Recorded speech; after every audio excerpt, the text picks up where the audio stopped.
शोध का स्थल बन गया है बिहार के सरकारी स्कूल और बिहार के शिक्षकों की समस्या जस की तस। कौन सुनेगा और कब उस समस्या का निदान होगा? साहब तो ऑनलाइन निरीक्षण कर रहे हैं, जांच कर रहे हैं और उस वीडियो को वायरल ही कर रहे हैं। आखिरकार किसे नफा और किसे नुकसान होगा? यह तो जरूर है कि शिक्षक भयभीत हैं या हो जाते हैं, लेकिन सरकार को फायदा होगा या इससे घाटे होंगे, यह तो वक्त पर सब कुछ साफ हो जाएगा। नमस्कार, मैं हूं सुनील बॉबी और आप इस समय देख रहे हैं बिहार के शिक्षकों को लेकर स्पेशल रिपोर्ट। दोस्तों, आग्रह है कि चैनल पर पहली बार आए हैं या अब तक चैनल को सब्सक्राइब नहीं किए तो दोस्तों चैनल को सब्सक्राइब कर लीजिएगा। देखिए, कहा जा रहा है कि 2024 वर्ष बिहार शिक्षा विभाग के इतिहास में एक अलग ही होगा। इतिहास में आने वाली पीढ़ियां पढ़ेगी कि शिक्षा विभाग द्वारा या शिक्षा विभाग में 2024 में क्या कुछ नहीं हुआ। अफसोस रह जाएगा उन पदाधिकारियों का जो शिक्षा विभाग में 2024 में कोई शोध नहीं किया। जिन्हें हाथ लग रहा है वह शोध पर शोध कर रहे हैं। के पाठक की अगर बातों को छोड़ दे तो एसीएस वर्तमान के डॉक्टर एस सिद्धार्थ भी शोध पर शोध कर रहे हैं। ऐसा नहीं कि उनकी शोध से सब चीज निष्क्रिय हो रहा है या सब कुछ है उससे फायदा ही हो रहा है। बात कर रहे हैं एक मुद्दे पर। 2 दिनों से एसीएस महोदय निरीक्षण का कमान खुद अपने हाथों में थाम लिया है और फर्स्ट क्लास ऑफिस में बैठकर शिक्षकों के मोबाइल पर, हेडमास्टर के मोबाइल पर वीडियो कॉलिंग कर रहे हैं और निरीक्षण कर रहे हैं। सभी शिक्षकों को नाम लेकर खोज रहे हैं, बच्चों से बातें कर रहे हैं, रसोई घर की जायजा ले रहे हैं, बच्चों को भोजन करने के लिए दरी खोज रहे हैं, बेंच टेबल खोज रहे हैं और भवन की जर्जरता के कारण पूछ रहे हैं।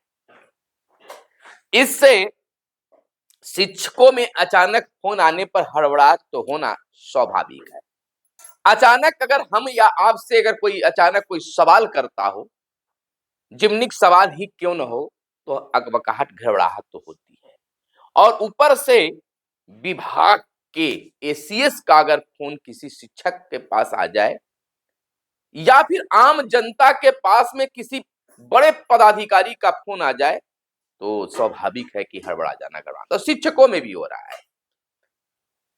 ऑनलाइन निरीक्षण में वह क्या कुछ छिपा सकते हैं, यह तो क्लियर है। लेकिन कहा जा रहा है कि शिक्षक हाजिरी बनाकर भाग जाते हैं और पुनः हाजिरी बनाने के लिए आ जाते हैं, क्योंकि इस समय 2 बार मुंह दिखाई हो रही है मोबाइल से। एक तरफ साहब कहते हैं कि मोबाइल का प्रयोग स्कूल में न करें और दूसरी तरफ हर चीज मोबाइल से। 2 बार मुंह दिखाई के साथ आपकी महोदय कब कॉल आ जाएगी कुछ कहा नहीं जा सकता है। जिलों से पत्र भी निकाला जा रहा है कि आप फ्रंट और बैक कैमरा ठीक ठाक रखें और जब वीडियो कॉल आए तो फ्रंट कैमरा और बैक कैमरा दोनों से आप दिखाएं और कानों में लगाने वाला भी रख सकते हैं जिससे आपकी आवाज साफ सुनाई दे। एक तरफ साहब कहते हैं कि स्कूल में मोबाइल मत देखिए, मोबाइल से बात न कीजिए। आपका एकाधिक पत्र मोबाइल पर ही आता है।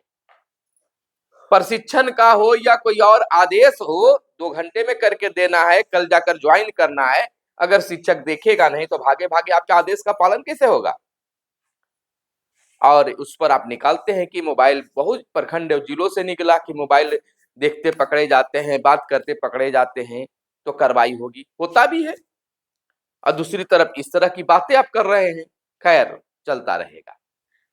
साहब का वीडियो कॉलिंग जांच करना एक अच्छी बात हो सकती है, लेकिन उस वीडियो कॉल को फिर सार्वजनिक कर देना, मीडिया तक पहुंचा देना, प्रत्येक लोगों तक पहुंचा देना, यह क्या संदेश देना चाहते हैं एसीएस महोदय? क्या अपनी पब्लिसिटी के लिए ऐसा कर रहे हैं या शिक्षकों में सुधार के लिए? यह सवाल आप पर छोड़ते हैं कि कारण क्या है। कमेंट कर आप बताइए कि जिस वीडियो कॉल से बात कर रहे हैं और उसके बाद और एक कैमरा लगाए हैं जिसमें उनका चेहरा और उनके मोबाइल का जो स्क्रीन है वह दिखाई देता है, आवाज सुनाई देता है, मोबाइल का वह दृश्य दिखाया जाता है जिसमें शिक्षक क्या बोल रहे हैं, क्या दिखा रहे हैं। तो इसको फिर पब्लिश कर देना क्या है? आप जरूर कमेंट करके बताइएगा। पब्लिश करना क्या उनकी पब्लिसिटी का एक जरिया है या शिक्षकों को सुधारने का एक जरिया है? आप तमाम लोग देखने वाले इस चीज को बताइए कि इससे एसीएस का पब्लिसिटी हो रहा है कि शिक्षकों में सुधार होने की बात है। दूसरी बात, आप भवन जर्जर दिखा रहे हैं, तो जर्जर भवन दिखा रहे हैं तो यह सवाल जो शिक्षक से पूछ रहे हैं कि भवन जर्जर क्यों है, कैसे हो गया, यह बात तो जांच की है साहब।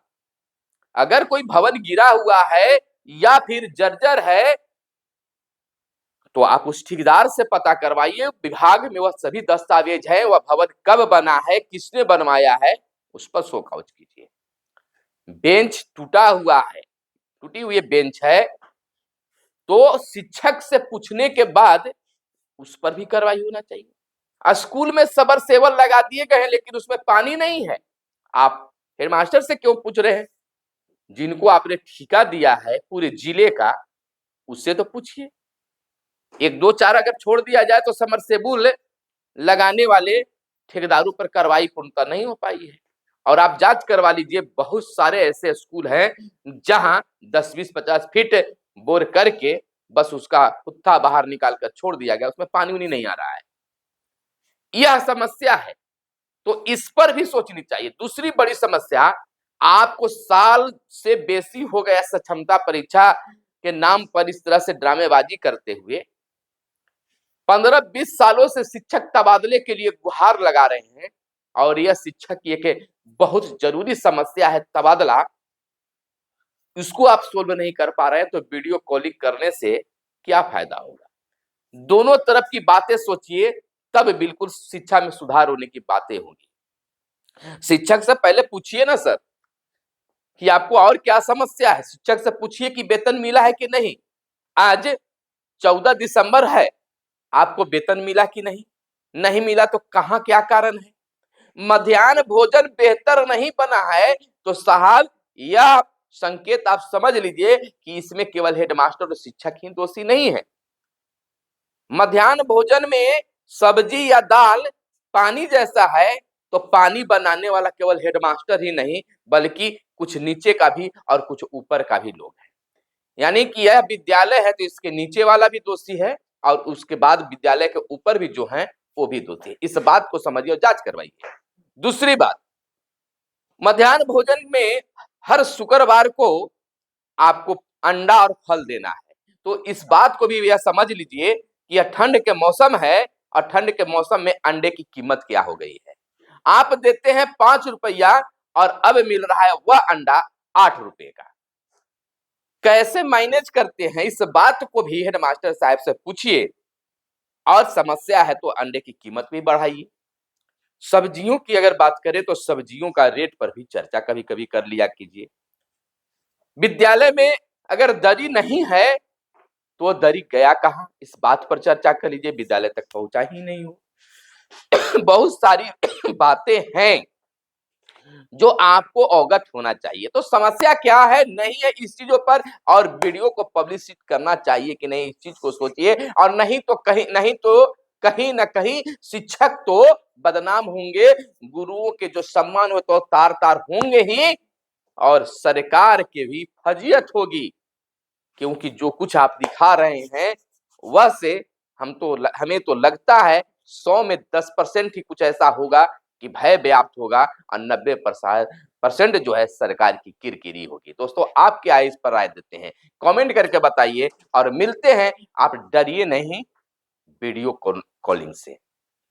वीडियो कॉलिंग में जो भी सच्चाई है वह दिखाइए, कहिए और आपके पास में जो दर्द है उस दर्द को भी सुनाइए। वो सवाल करते रहें, आप भी जवाब देते रहें और अपनी भी सवाल उनके समक्ष रखते हैं। वीडियो को लाइक कीजिएगा दोस्तों। आग्रह है, निवेदन है, प्रार्थना है, रिक्वेस्ट है कि चैनल को अगर सब्सक्राइब नहीं किए होंगे तो चैनल को सब्सक्राइब कर लीजिए। मिलते हैं अगली वीडियो में, तब तक के लिए दीजिए इजाजत। जय हिंद, जय भारत, वंदे मातरम।